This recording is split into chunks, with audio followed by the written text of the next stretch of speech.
It's time to rejoice and to celebrate, because today, the 9th of June, in 53 AD, Anno Domini, Lucius Domitius Aenobarbus, also known as Nero Claudius Caesar Augustus Germanicus, also known as just Nero, marries her wife, Claudia Octavia. He would then be installed as the Roman Emperor. Unfortunately, the last of the Julio-Claudian dynasty of emperors, because in 68 AD, 15 years later, he is committing suicide. He would be the last, the unceremonious last of this legendary dynasty of emperors, the one who was adopted by his great uncle and named in his will as his heir by Julius Caesar.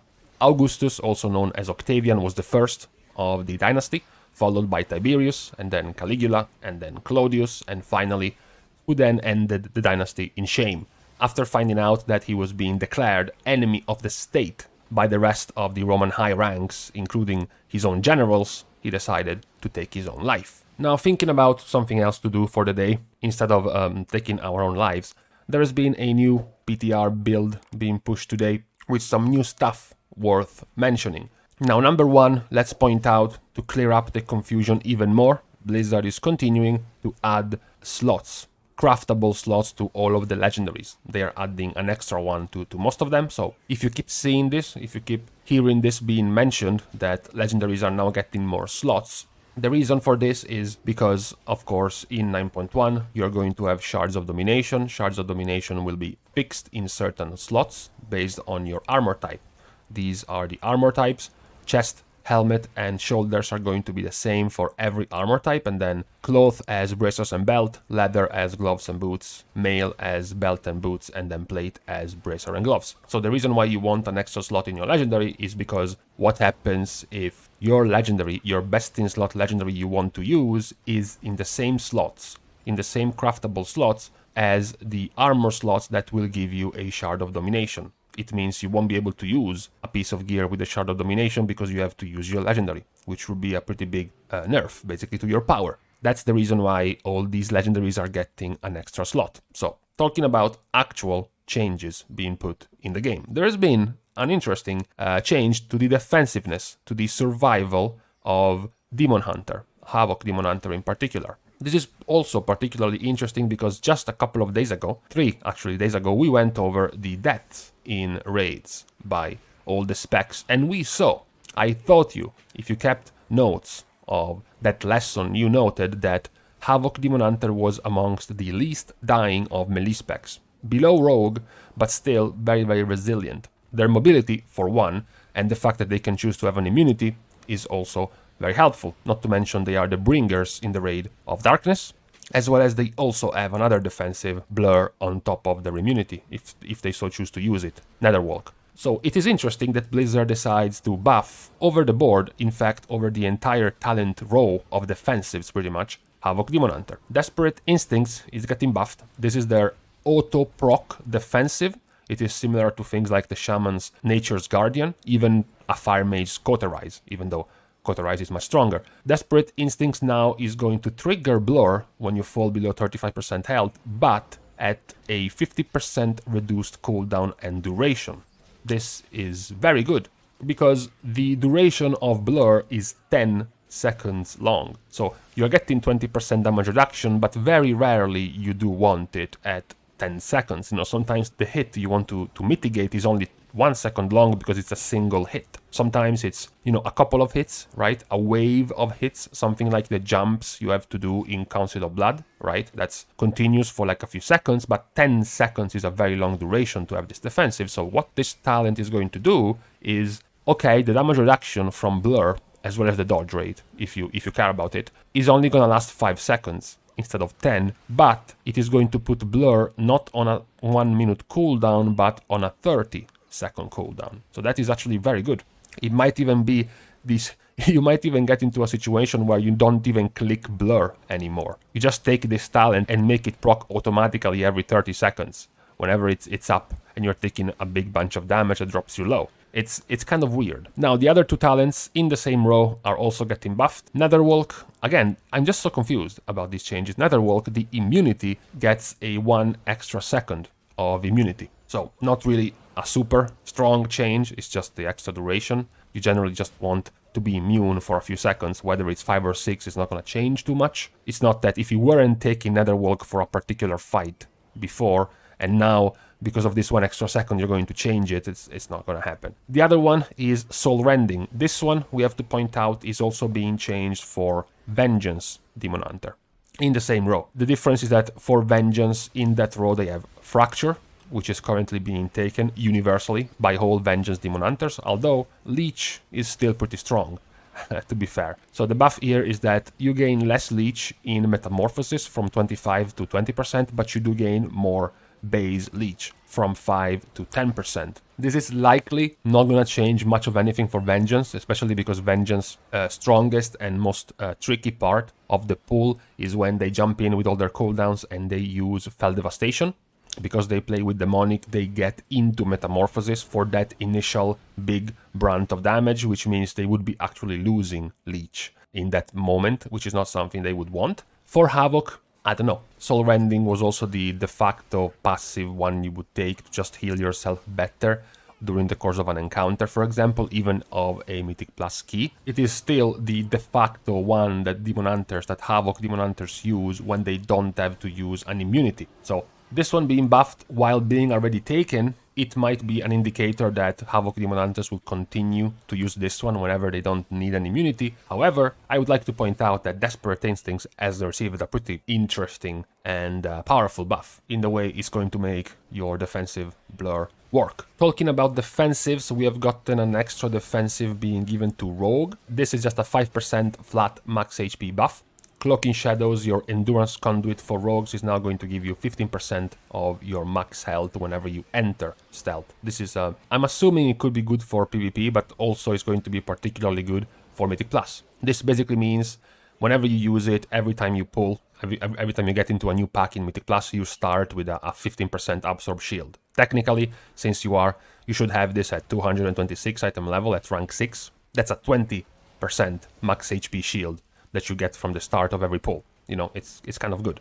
And it is de facto the already most used Endurance Conduit together with Recuperator. So this buff is just likely going to make it even more popular. Then there has been a change to one of the legendaries of Warlock. Don't get excited, it's a useless one.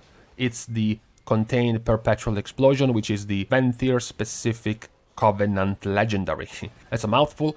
The change, unfortunately, is just a tooltip. Previously, it said that the final explosion of Impending Catastrophe is increased by 75%. Now it's being changed to Impending Catastrophe's damage over time is increased by 75%. The reason for this change is because yes, it technically is an explosion, but the effect of the explosion is a dot. As it reads, when the ability reaches the target, it explodes, inflicting 138% shadow damage over 12 seconds. So it's just a change of text for clarity. There is no explosion in that ability, it's just going to be a stronger hitting dot. Then we have a few changes, which will continue to happen, I'm assuming, of the newly added Mythic Plus Affix, the Season 2 Seasonal Affix Tormented. People have gotten to try for a little over a week the new ones added, so all of the ones that were available, and some of them, of course, raised some eyebrows for how powerful they were.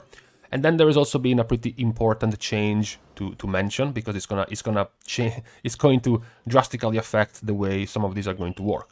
Some of these have simply been tuned because they were a little bit too strong, like Champion's Brand, giving you 8% of your highest secondary stats if you are above 50% HP was of course going to be super powerful, whereas now it has been nerfed to only be inactive if you are above 70% HP, which is still okay. It should still be reasonably doable most of the time, at least if you're not a tank.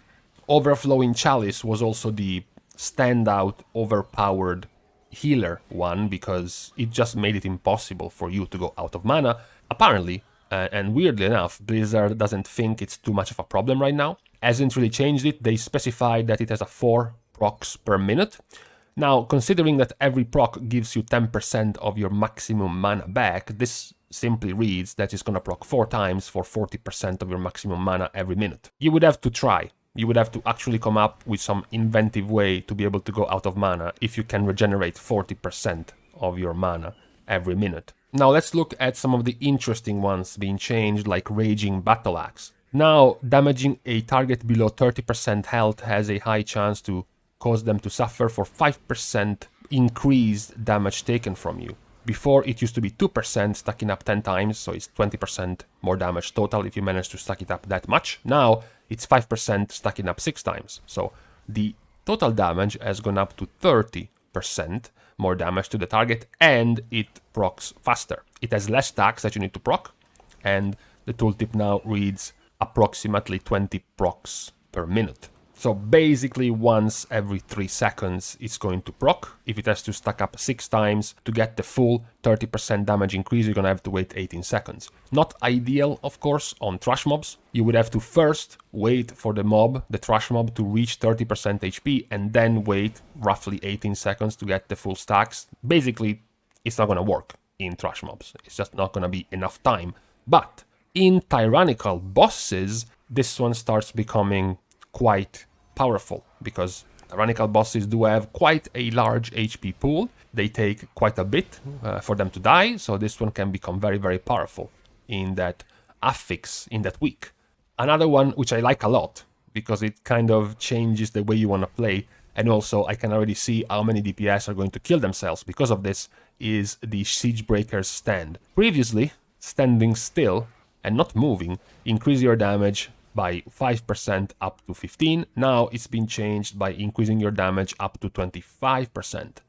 This means that if you're standing still for 5 seconds, so don't move for 5 seconds, and you are gaining 25% more damage. Now, I don't wanna start bitching already, but this is already a pretty powerful effect that is going to clearly be stronger for range DPS. Because range DPS are going to obviously have much less of a reason to move.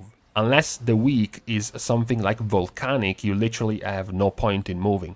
Whereas if you're a melee, you have to move very often because of Quaking, because you're next to the tank. You have to move because of Storming, you have to move because of Spiteful, you have to move because of Sanguine, and also you have to move because of several mechanics like Cleave, Cone, Frontals, Explosions and whatnot that force you to move, and also, since we mentioned Explosion, trying to get to take down an explosive orb is also going to force you to move as a melee, whereas not really as a ranged. So this one is pretty cool, because it is going to reward good positioning and good decision making on when to move or when to place yourself so you don't have to move. I would have, nonetheless, preferred seeing this with some benefits, extra benefit being given to melee DPS. Basically, what I mean is, the left one, the 15% damage, should have been given to ranged, and the 25% damage should have been given to melee. That would have evened things out a little bit when it comes to how often is this going to work for the two types of damage dealers. Another big brain one you will have to think about how to use is the Signet of Bolstering. So before, you were getting 4% more damage for 20 seconds whenever you killed an enemy, stacking up for 5 times. But successive stacks do not refresh the duration, so you have to kill the targets all very close to each other to get the maximum stacks for maximum duration.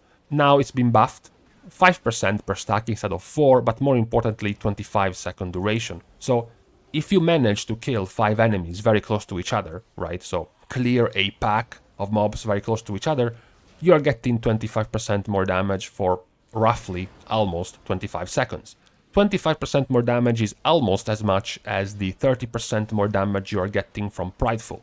Of course, Prideful is a little bit longer than 25 seconds, but this one can work in a very similar way. It can work in the way of you wanting to kill a pack right before the boss to gain the buff, to gain the damage buff, and then immediately pull the boss with this Signet of Bolstering buff on you. In some bosses, of course, based on the trash placement, on some bosses is going to be very possible. Take Spires of Ascension, for example. The first boss has a big pack in front of it with 5 mobs. That's a good example. The second boss in Spires of Ascension also has a big pack in front of him. You can use the little guys, the wave of little guys in front of the third boss, Orpherion, of Spires of Ascension. So, works perfectly for the entire run up to the last boss, Devos, who, of course, that's not really gonna work. The mini-bosses are too delayed from one another to make this work properly, but for 3 bosses out of 4, it's gonna work perfectly. Now, the thing I mentioned that was worth pointing out in the way it was changing was something like the Bottle of Sanguine Ichor, and something like the 5th Skull, and something like Volcanic Plumage. Basically, all of these, as you can read, are being changed to scale with your power. So they no longer have a flat damage that increases with the key, right? So at +5, it's going to have a certain effect, and then at +25, it's going to be super increased in power. This is both good and bad. It's bad, obviously, because of course it is going to limit the amount of cheeses you can do by looking at many enemies in many high keys and then using their abilities against them. For example, throwing the hatchet in Necrotic Quake. You can just entangling roots that enemy who does nothing else other than throwing the hatchet at one of you, and you can just keep it there and just move yourself behind an enemy mob and make him take massive amount of damage because you are in a +24 key. Maybe it's even raging, so you're keeping that guy at low HP enraged, and his hatchet is doing hundreds of thousands of DPS. Some other pro gaming has been done with things like mind control. So mind controlling enemies at high keys with very powerful abilities. You have seen for sure the things around Plague Borers in Plaguefall, letting the Plague Borers of very, very high keys do tons of damage. These effects may or may not have been used for this purpose before, but now it's out of the question because they scale with your max attack power or your max spell power, so it's just gonna be based on you. It doesn't matter if you're in a +7 or if you're in a +27. If your item level is 250 and you have, 9,000 intellect, that's the spell power you have, period. That's the damage, the ability, the Anima Power in Mythic Plus is going to do. Now, the last point is for people with transatlantic friends. I know, you don't even have friends in your own neighborhood, let alone people thousands of kilometers away. But Blizzard is now allowing people to create a global friends list, essentially using Battle.net to have Europe, the Americas, and Asia all merged into one global friends list. You will be able to chat, create groups, see what your friends are doing or are playing and whatnot, all together in one place. No, before people are asking, I don't know why they believe this was possible in the first place, you can't actually create groups in-game, you can't actually go and do a Mythic Plus with someone from the US if you are in Europe. It's just for the Battle.net overlay, your social part of the game, not really the in-game activity part. Now, to finish the video, for real this time, this is the actual finish, something that is a few days old, which was the announcement that Tazavesh Mega Dungeon gear was no longer going to be upgradable. So previously there was the assumption that it would have been upgradable gear just like Mythic Plus, with the difference of course that the gear from Tazavesh was at a lower level, so it would have costed you way more valor to bring up the loot from Tazavesh.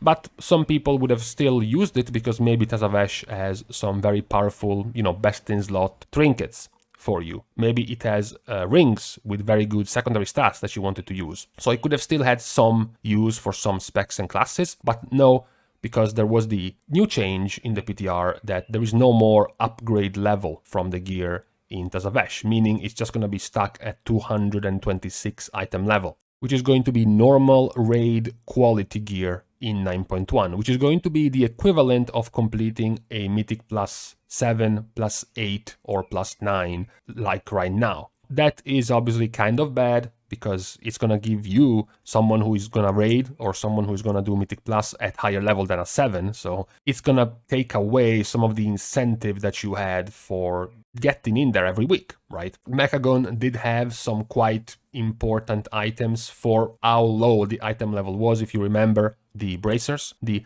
Mechagon bracers for fire mages. You also had something like essences. Vision of Perfection happened to require essentially a weekly grind of I think 3 or 4 weeks of Mechagon to be able to get it at higher ranks. So people were doing Mechagon anyways. Now though, in Tazavesh, we don't have essences, we don't have any other type of borrowed power which forces you to get into Tazavesh, you just have base 226 item level gear. The addition, and the reason why I mention it now, is because we do have a data mined hard mode. So maybe we don't have the actual loot of the hard mode, but maybe the hard mode is actually going to give you some incentive to go in. maybe the hard mode is going to straight up drop socket items, allowing you to bypass any other type of grind you might want to do to gain a socket. Maybe it's going to give you some soul cinders, so extra ways to craft your legendaries at rank 5 and rank 6 more quickly, or maybe it's gonna give you higher item level gear. So there might be a reason, there might be an incentive for people to get into Tazavesh, given that now there is going to be a hard mode difficulty, just like in Mechagon. The difference, of course, as I mentioned, is that Mechagon was already being cleared by other people because they had the incentive of the essences and because they had the incentive of some of the items being decent for some specs, whereas now Tazavesh doesn't seem to have any of those, so maybe the hard mode is what is going to do it for people. Now with this we can close the recap of the new build for 9.1 in the PTR, build 38950. There were some interesting points. I was expecting a little bit more balanced tuning, to be fair, but hey, apparently, you know, 9.1 is still a bit away from being released, so there's gonna be time for more changes. We will have to wait and see when 9.1 comes out, whenever it will.